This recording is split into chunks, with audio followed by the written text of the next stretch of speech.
Hi, I am Andy LeGrand, and you're listening to the 8th episode of Knox Guitar Box.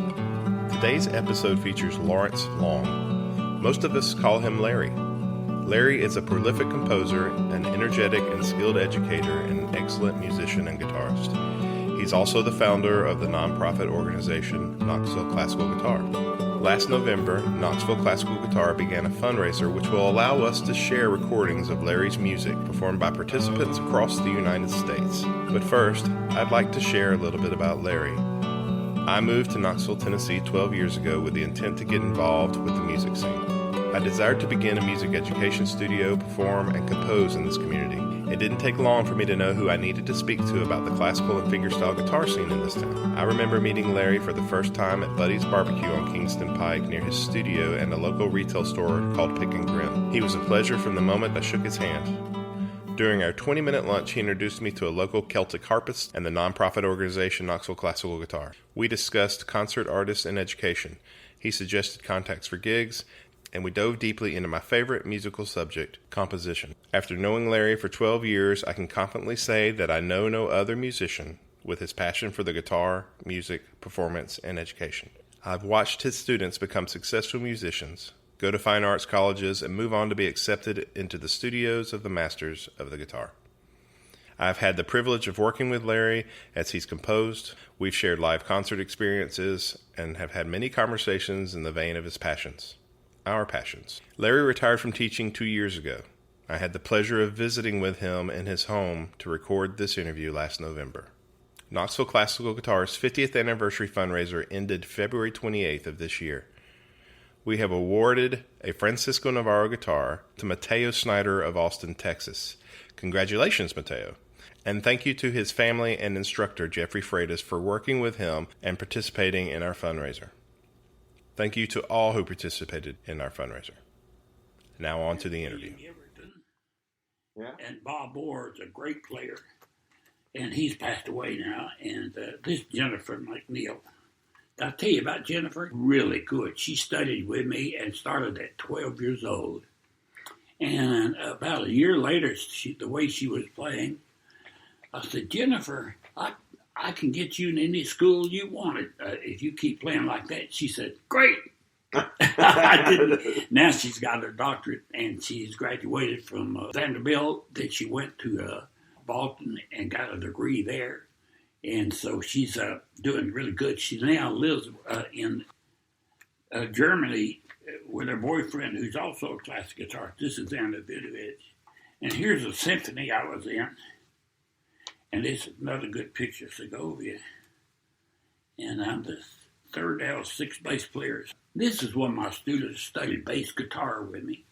And his name Roger Capps. And he went to California, became Pat Benatar's bass player for 20 years. Yeah. He's the one that brought me this picture. Look what you did. But anyway, here's the Romeros. I knew them so well. Yeah. This is my band I had in the Army. Okay. Yeah, I want to talk to you about that. Okay. A little bit about that, too. And this is a really great gal. She has a degree in guitar from Vanderbilt. And here's old, Mason Williams. Mm-hmm. Yeah. This is the real important person. He was a symphony conductor. He came down from Northwestern and started the university music program. He was the first dean. Or the second dean, and he was a symphony conductor and the first chair flute player for Chicago Symphony. Yeah. And of course, Charlie Bird. Yeah. And but he wrote a piece for us that was really nice. He's a great flute player, a duet for guitar and flute. Charlie Daniels. And here's Segovia, and his number one friend in the United States, Sophocles Pappas. Mm-hmm. He lived in Washington. He was the guy in charge of the Spanish Music Center, the only place we could get music for a long time. Here I am skydiving. Yeah, yeah. Here I am tuning Tommy Emmanuel's guitar. Yeah. Okay. Great, Larry. Thanks for showing me those. Okay. Okay, yeah. So, Larry, when did you first start playing guitar? Well, it was very late in life. All the years I was in college, I didn't even play the guitar. And when I was in the Army band, I played steel string. And I was really good at chords and things like that. In fact, we had a jazz band in my high school. And so I played in that, and I learned to play. And I really wanted to be like Green, who was a great jazz player. He mostly strummed chords. Uh-huh. So I was really good at that, and I could read music like crazy on the guitar, which was unusual. Yeah. And so when I went to Army, I was had my own dance band and everything. In the Army, I was there for 2 years. We really did a lot of hard work, almost no days off. So you were a musician in the Army for the Army, correct? That's right. Yeah. I was played tuba and trombone. Oh, wow. Okay. And bassoon. And, of course, I already had gone half of my school years. Half of out of 4, I'd gone for 2 years in Guy Bachman. My theory teacher said, Larry, you need to go to the military because you haven't had enough experience yet. And so I did. And I got in the military. It's funny. I'm embarrassed to tell you how I got in. They had the auditions in the parking lot right in front of the UT Stadium. Okay. And you had to climb these stairs, and there was a whole line of people going up the stairs, and I was right behind another guy that was in the band of the military, the UT band. Uh-huh. And I didn't know. They told us you don't need a solo. And I had my tuba on, he had his on. And he was standing there, and I said, what's that music? He said, well, we got to have a piece of music. I said, you got to have a piece of music. They told us you didn't. And so anyway, I said, could you let me look at that a second? I looked at that, and I said, I'd like to borrow that when you get through audition. So he auditioned, and I beat him. Oh. And I've never seen the music before. Never seen his music. He borrowed his music and you beat him, right? Yeah, he never forgave me for that. I don't blame him. Yeah. But I got an Army band. And it was in Orleans, France. And that was a great, and when I got there, the old CO had left. And I don't even know who he was. And band people were sleeping till 11 o'clock and everything. But the new one came in. And his name was Vivian, Dr. Vivian. Just got out of the warrant officer school, and this was his first assignment. And I right away realized he was pretty sharp and knew what he was doing. And so this is about 1960, and but the rest of the band members didn't respect him at all. And there was this wonderful guy there. His name was Sergeant Brown. Boy, was he sharp. He played jazz and piano and so forth. And so he had to call us into the room in the middle of the night while Vivian was gone home and chew us out because they weren't respecting Vivian. He said, I am not the CO. Vivian is the CO. Yeah. You got to give him some attention. And he was right because Vivian really shaped up, and he's now the national head of all U.S. Army bands. Oh, okay. Yeah. And so anyway, that went real well. And I was good friends with all of them. And one of the things that in the band, the second year, the inspector general came by. He said, listen to this now, most people play music instruments because they don't want to sing. Uh-huh, yeah. And so he came by and said, all U.S. bands have to have a choir. Okay. Made up of band members. Uh-huh. I was the only one that knew anything at all about choir. Uh-huh. And I had a lot of choir experiences. The UT singers went on tour to Mexico and all over the place. And but this is a certificate that Vivian turned the band over to me. I made, well, just read that a little bit. I can't see it. So you made specialist fourth class choral director. You directed the chorus. Yeah, choir. You directed the choir. I had to teach them how to sing and do everything. And I had a great pianist that really helped. But anyway. That's neat, Larry. Yeah. That's cool. Have you ever heard of the Governor's School? I know the Governor's School. I know in multiple states. I won a big award because I turned out so many people for that. Oh, great. Yeah. Great. And I sent at least 30 people to that over a period of time. Okay. Well, this is a recent, huh? Bill Haslam, huh? In fact, I didn't even know I had that. And Bertie was cleaning out the garage one day, and And they had sent me that. The governor had sent me that, and it hadn't been opened yet. Yeah. I just was lucky that she saw it. Well, that's neat, Larry. I'm going to grab a picture of both of those, if that's okay, before I leave. I'll take a picture of them. Okay.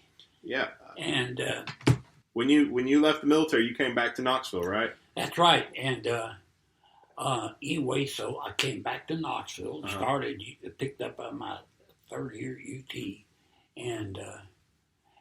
but while I was in Paris, I went to Paris a lot, and I bought these books of music from one of the music stores, and I said, that can't be played with a pick, and it couldn't. It was classical guitar. Oh, music. okay, yeah.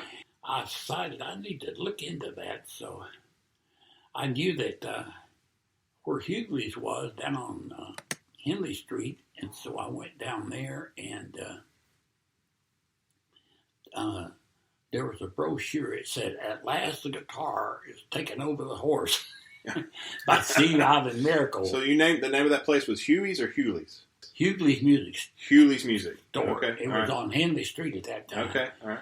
Anyway, Steve Ivan Miracle was the classical teacher there, and he was Aaron Shear's student.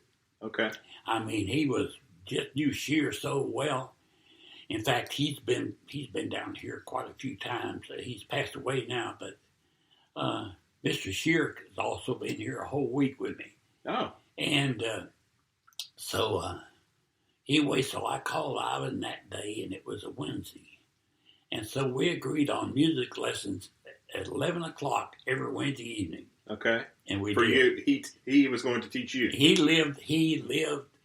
never owned his own house because he was the head of Newman Printing Company. Okay. He was from Canada.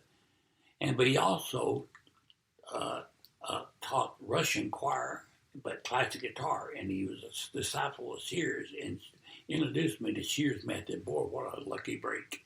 Yeah. That's by far the best method in the world. So that just turned out really well. And it was really captivating because you could play all the parts. Mm-hmm. You could do it all on one guitar. Right. And so that went really well, very well. And I got about 10 guitars now. And I bought everything from Ramirez. I have a Fleta. Mm-hmm. And that was lucky buy, real lucky buy, because I didn't know about Fleta at all. Yeah. So the classic guitar really took off, and so I started playing the classic guitar. Segovia came in 1962. Okay. And I got to meet him. In fact, I didn't have to play because I was third out of 6 bass players. We needed a smaller orchestra. So you were playing for Knoxville Symphony Orchestra at the time, Yeah. right? As a bass player. I was playing string bass. Okay. And so that night, Segovia was still backstage, and the orchestra was rehearsing their part. That was the first rehearsal on the music we're going to play the next night. And so I knew Segovia was backstage somewhere, so I went running backstage to see if I could find him. And the very first door, one of the waiting rooms, there he was. It's a Dutch door, and the top door is open. Okay. There he stood. Yeah. So I congratulated him for coming and introduced myself. And I knew he played 3 guitars. I knew he either played a Fleta, Ramirez, or a Hauser. Yeah. And so I said, "Maestro, which guitar are you playing for this concert?" He said, "The Ramirez." Then he turned to his really young wife. She was in her early 20s. And said, "To bring the guitar." She brought it and handed it to him. And he handed it to me. Oh, wow. I mean, that blew me away. Yeah. Here I was standing there holding the most famous Ramirez in the world, played by the most famous guitarist in the world. Mm-hmm. I couldn't believe he did that. Yeah. Because that's the same thing as Mario Andretti said, "Here are my keys, take it a spin." Right. Because most of the people I met wouldn't let you touch the guitar. Yeah. So I was so inspired by that, I wrote Serenade for Guitar for Segovia for generosity. And I made the biggest mistake right there because George said, "You ought to send that book to Segovia." He didn't tell me that after Segovia died. Because Segovia loved recording small pieces. Yeah. He liked miniatures, what they called them. Yeah, he did. Yeah, he liked the miniatures. But... Yeah, the piece he played when he played the Boccherini Concerto for choir. You are listening to Serenade for Guitar by Lawrence Long, performed by Mike Hurley.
Telephone hour, he played the same thing.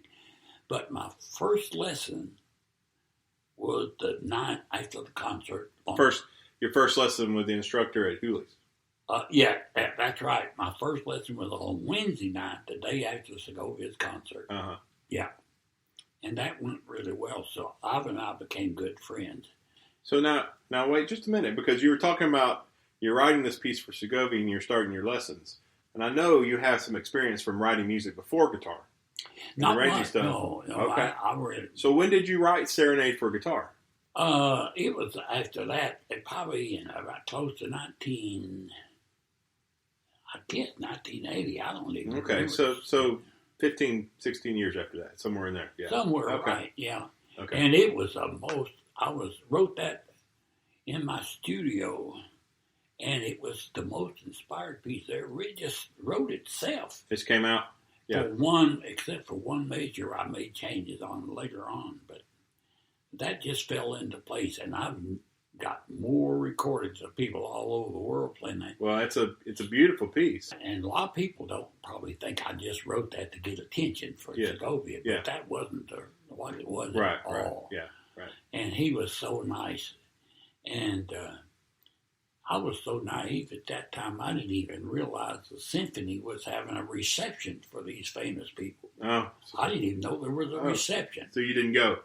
I was the greatest thing that's happened to me in life. I've always been late for everything. Yeah. and it has really worked out well. Yeah. Teaching was, my degree, fortunately, was in music ed rather than performance. Right. And so I got to where I could perform really well. I played with a quintet. I played with a Oak Ridge Symphony, everything like that. Not on the guitar, but in bass. Right. Now on the quintet, I played guitar. Okay. And so then Amby and I, have you ever heard of Schubert's tone cycles? I have, yes. We played every one of those. Okay. I had to trans every one of them from piano to guitar. Mm-hmm. Yeah. That's Trump wanted to know if I'm going to go vote Right, for him. right. When did you start teaching yourself? I started teaching, actually I was teaching steel string in about 1957, 59, and then I came back and I was still teaching that. And when I went full-time into classic guitar in 1962, and that's when Segovia was here. Well, I actually didn't go full-time. I still played steel string, but in about the time I started the guitar side, I was already playing classic guitar full-time. Okay. And so what year was that again? In 1971. That's what I thought. That's what I remembered. I just wanted to make sure I was right. Yeah, what happened, we had an artist that came in, I think I can't hardly remember, Dr. Sylvia, I think. He was at the Peabody, and he was at Peabody, and Mr. Shear was also at Peabody.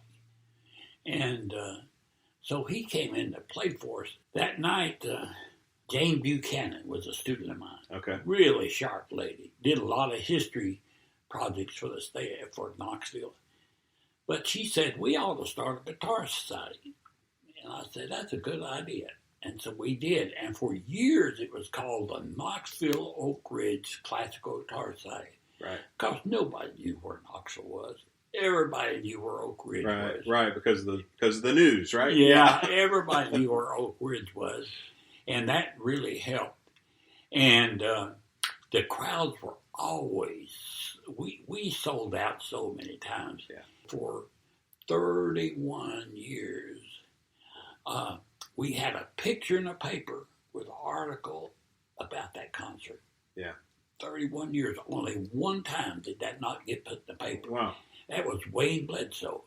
And at first we used the Knoxville Oak Ridge Classical Guitar Society. And eventually he said, you just got to stop using that. And I said, why? He said, because I get 4 or 5 phone calls every time wanting to know, since I'm not a member of that society, if I can go to that concert. You mean the society part of it? Using the word society. Right. It limits it. People think they can't go because they're not a member of that society. Right. And so the whole idea of this society, the reason I did it, is I read about these other cities that had the people where their societies gave concert for the public. Right. And I also knew that if my students were ever going to really become professionals, they're going to have to see the pros play. Right. And realize how much fun they were having. Mm-hmm. And so, and I would invite them to lunch with the performers and everything. And boy, did that work. My mother, she was really sharp. She did ironing for people. Okay. And she always listened to soap operas. Every one of those soap operas were classical music. Rachmaninoff, all of them were classical music. And I was a little kid in the crib, and that did it. Huh. I didn't know it at the time, but it did. Yeah. And then my schools were amazing. When we moved to Knoxville, went to Oakwood Grammar School. That was over in North Knoxville. And I lived down at the bottom of the hill, just walk straight up the hill, and there's Oakwood Grammar School. And believe it or not, that school had an orchestra, grammar school. Wow. And I played called the mellophone, which was a substitute for the French horn. It didn't have valves, it had keys, but it sounded like a French horn. It was curved like the French horn and everything, but it's really called a mellophone. Then there was a teacher there that taught classical music.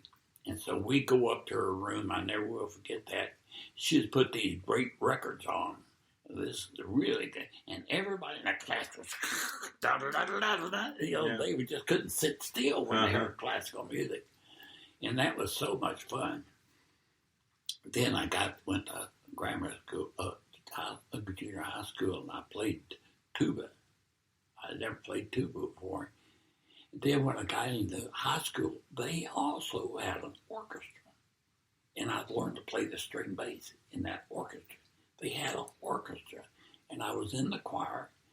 And the orchestra was really nice. We gave a lot of concerts. So when I got to college, I majored in music. I didn't know what I was doing. I just majored in music, and I knew I'd started my instruments late, so I didn't go into performance. So the second quarter I was there, I was practicing the string bass in a room, and I felt like somebody's behind me, and I turned around, and it was Dan Baxter, the symphony conductor. He said, I want you in the training orchestra next Wednesday. That was on Wednesday night. I was in it for 2 weeks. Then he put me to symphony. And I remember my most favorite words were, what in the hell am I doing here? The music was just zipped right by. But 2 weeks, 2 practices, and I was able to keep up. Oh, good. You taught guitar for over 60 years. That's exactly right. Yeah. So let's see, 57 to 2017. 1957 to 2017 is the 60 years. And you retired just a couple of years ago, right? So it was over 60 years, right? Yeah. Yeah. It was so much fun. Yeah, good. It was, and I taught on average most of the time 8 to 10 hours a day. Yeah. Yeah, and I didn't take a break between those hours either. It was so complicated. I taught folk guitar UT for 31 years too. Yeah. And that went on. That was every week because they were still in the quarter system. Yeah. For 31 years. Boy, that was a great class. And it was great for classic guitar too because a lot of people came in, studied folk music. We'd have 20 or 30 in every class. And they'd realize they didn't want to sing. Yeah. Well, if you don't sing and you're playing folk music, nobody's going to know what you're playing. Right. Because you're doing an accompaniment. Yeah. When I demonstrate my classical guitar, I had so many of those classes come to take classic guitar because I didn't need to sing. Right. Yeah. And that really did help. Yeah. That was amazing help. And, but I always played my instrumental pieces with them. And another advantage that folk guitar class, I don't have a good voice. And so I tell people, I say, if you think you have to have a good voice, you're not listening to the right players. I said, Leonard Cohen, and Bob Dylan, and my favorite, John Prine. I'd like to talk with you a little bit about your compositions, specifically a few pieces. I have some favorites, and then I have some students that have suggested their favorites. Serenade for Guitar, one of my favorite things about that composition is the harmony. Yeah. Yeah, it's the harmony as it moves. There's also just this beauty, but also a mystery. And I could say the same for several pieces that you've written, like Doloroso, Soliloquy. Both of those have kind of this mysterious motion in the bass. As you compose some of these pieces, you typically dedicate them to people. Yeah. Like Doloroso was dedicated to, I believe it's... Yeah. See, I've been here on my guitar. You're listening to Doloroso by Lawrence Long, played by Ben Kreider.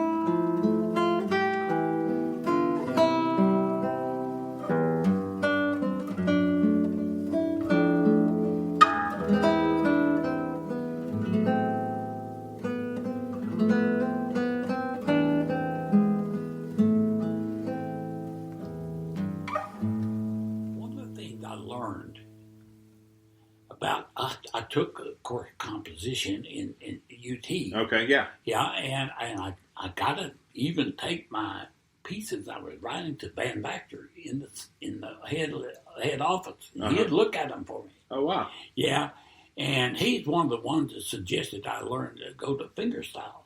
Okay. Yeah, and but one of the things I learned from reading the Beethoven book is like, don't use your piano. Don't use your guitar, because you'll always go to the same cliches. Yeah. So and of course, being surrounded by all these sounds in the orchestra, having to sing the folk songs, and so forth like that. It really helped. Beethoven, have you ever heard of his sketchbooks? I have. Yeah. What he did, he said that if I keep using my piano, I'm going to write the same things over and over and over. And so I always compose without my instrument. And I hear it in my head. And good thing, too, because I couldn't play a lot of the stuff that I had written immediately at first. Right. Yeah. If you just imagine that you are in Spain, you imagine you're in Russia, you can feel that. Right, feel the influence. But if you try to use your hands to find those notes on the guitar, your hands are used to doing certain things, and it won't find those. Right. And so forth. So getting away from my guitar was the most amazing thing. Okay. And I had a conversation with Jerry Willard a month ago, and he was talking about when he arranges music. He said that when you could do it on the computer, he said it changed everything because you could hear what you were doing, immediately. He said it was a benefit to him. Did it help you? I know you use Finale. Did it help you? In fact, that's a very interesting thing you said there. Way back, in fact, Serenade for Guitar was the one. Way back, I went to the University of Tennessee to see if there was anybody that knew if there was any computer program to write classical guitar music. And they said, no, there wasn't. So there's chords. You can write a whole bunch of chord symbols and so forth like that, like the bluegrass player play, but you can't write the 3 different parts or 4 different parts going on in classical music. And so we talked a few minutes, and I started to leave, but he said, but if anybody can tell you how to do it, that kid walking down the aisle right there, Glenn Arnold, first-year student there, he was so sharp. And so I ran him down. And I said, Glenn, I told him what I wanted. He said, well, there's nothing like that now. He played piano. And I said, well, you think you could figure it out? And he said, well, why don't you bring him piece music? So I took Serenade for Guitar to him. And so he took it. About 3 weeks later, he said, well, take a look at this. And he had figured out how to write 3 and 4 voices. And the thing that it couldn't do at the time was get the bars above the notes to go the right direction. Couldn't get those. They were all stayed flat no matter what. That was the biggest thing.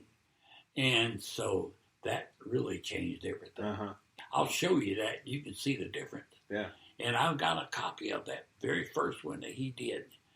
And but that was really nice. That's something else. I had never seen anybody else do a computer version of classical music ever before that time. And that was in the 70s? Yeah. Yeah. So I've always used Finale. Yeah. Yeah, and it's been really neat. And you can write something down, and then you can see what it sounds like. See if it works. Counterpoint was my big expertise. Yeah. Van Vactor always preached counterpoint. Yeah. So tell me about your influence on clouds. I know you said the Native Americans from Cherokee are the ones who influenced that, and you can hear that you're trying to communicate that in there. But how did you come about trying to write? What did that? Have you ever been to Etowah, Georgia? Oh yeah, I grew up in that area. You saw it. You're listening to Clouds by Lawrence Long, performed by Vin Kreider.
even think I caught the next one at the time.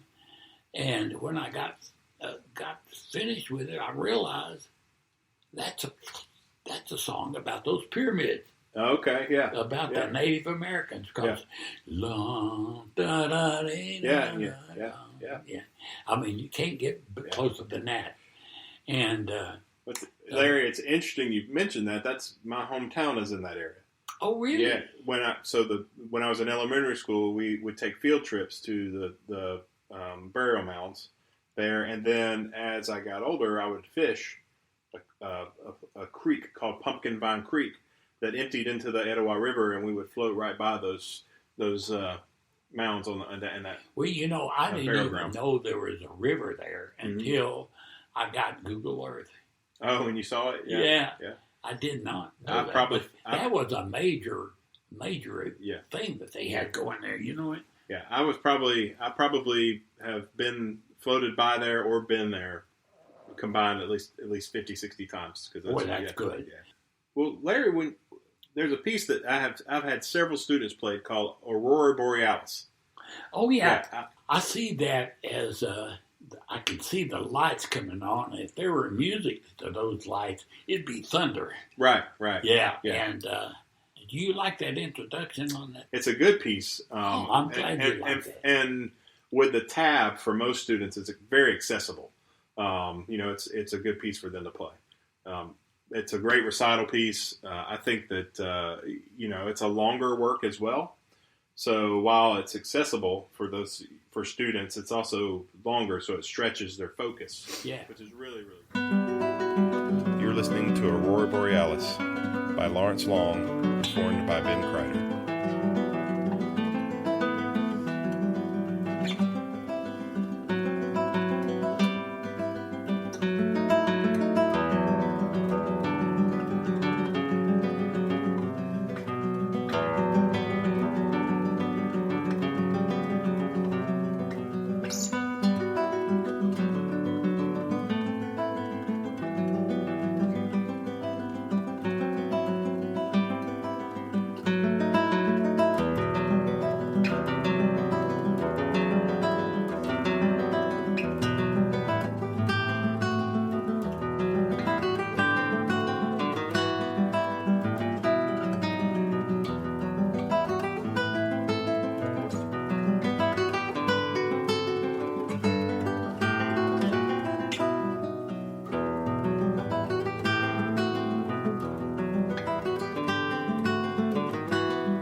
It takes a lot of emotion to play that piece. Yeah. Yeah, it's good.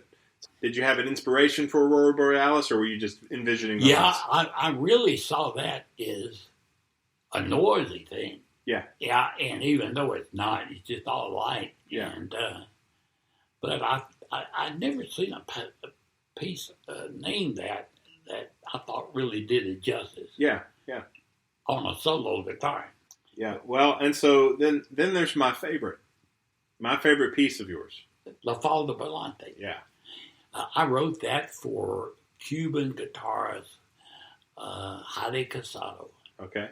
She came from Cuba to Knoxville way early. Yeah. And so she was a guitar teacher in Cuba. And so we became very good friends. She always made the concerts. And she and I played together some. La Fall de Volante, that means the skirt dancing. Uh-huh. Yeah. You know Right. Yeah.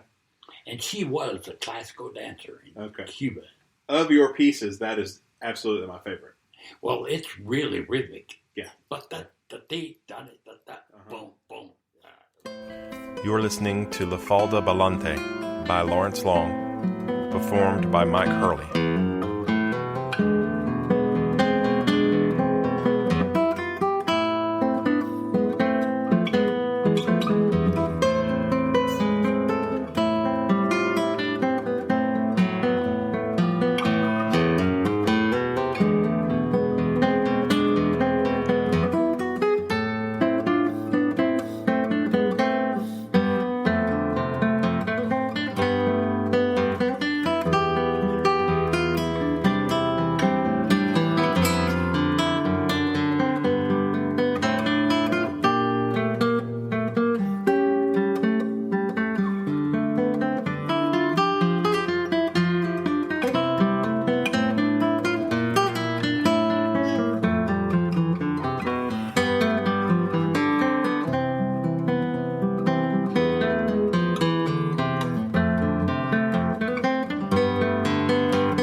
You're one of the few people that's ever sit down and knew enough about composition that they could talk to me like that. Oh, yeah? That was so good that I'm so glad to get to talk with you. Yeah. I enjoy composition. I'm one of the things that one of my instructors encouraged early on for me was to learn my place in music.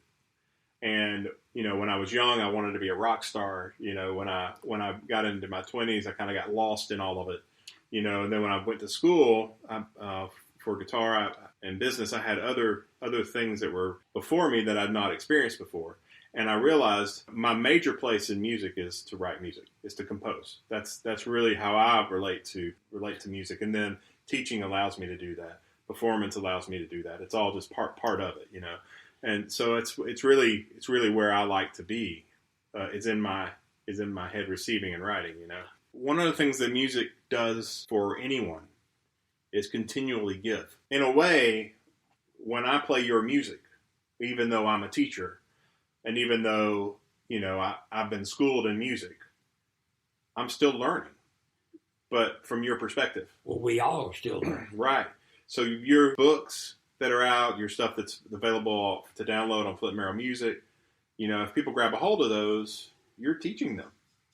Even though you're not saying anything to them and pointing out anything they're doing, your music alone teaches them. And I think that's a really good gift to musicians and the world, really. It's one of those things we just keep going. I know you're not physically teaching your students any longer because you've retired, but you still have that just keeps going, and it'll just keep going on and on and on, and I think that's a really, really good thing. Well, I'll tell you what. It's so much fun. I never was bored 1 second. That's good. Never 1 second was I bored. Yeah. And so I really wanted to never write boredom. Yeah. Boredom. And so it's awfully easy to do. Oh, yeah. We fall in line with the things that we've done before. Right. Yeah, so that's exactly. But yours is all new, and the harmonies alone, and most of your music it just brings forward a life that's not evident in a lot of music for nylon string guitar or fingerstyle guitar. You know, one of the things that I know you do, you don't necessarily write classical music or write for classical guitar. You write music for fingerstyle guitar that lays nicely on nylon and steel string. Did you ever play Winding Road? I did, yeah. Yeah. That, let's see, what was the name of that piece that inspired that one? It was the name of a restaurant, Alice's Restaurant. Oh, yeah. I think you mentioned that before. And you arranged that when I wrote that piece for Rick Cooper. Yeah. Yeah. But I've sent so many people to college that got degrees and are teaching now or performing. Yeah. And that's another gift. Oh, yeah. And they found it so much fun. Yeah. And well, Larry, if there was one thing you could tell your students or everyone else who's studying the guitar or an enthusiast in the guitar or writing for the guitar, is there anything that you want to give to everyone? Any words you want to say to us? Yes, just keep the enthusiasm and play for others. Lawrence Long's music from this podcast can be purchased in a book titled Conversation Pieces, published by Mel Bay, or on flintmerrillmusic.com. If you would like to support Knoxville Classical Guitar and Knox Guitar Box, please visit knoxvilleclassicalguitar.com/podcast. There you will be able to make a single donation or set up monthly donations for any amount. Please know that all donations go directly to Knoxville Classical Guitar. This episode of Knox Guitar Box is sponsored by Francisco Navarro Guitars, handmade classical and flamenco guitars, fine quality craftsmanship, and amazing tone and playability in an affordable instrument. For more information, visit francisconavarroguitars.com. And by Flint Merrill Music, an online marketplace dedicated to music composed and arranged for the guitar. Visit flintmerrillmusic.com for more information. Thank you for listening.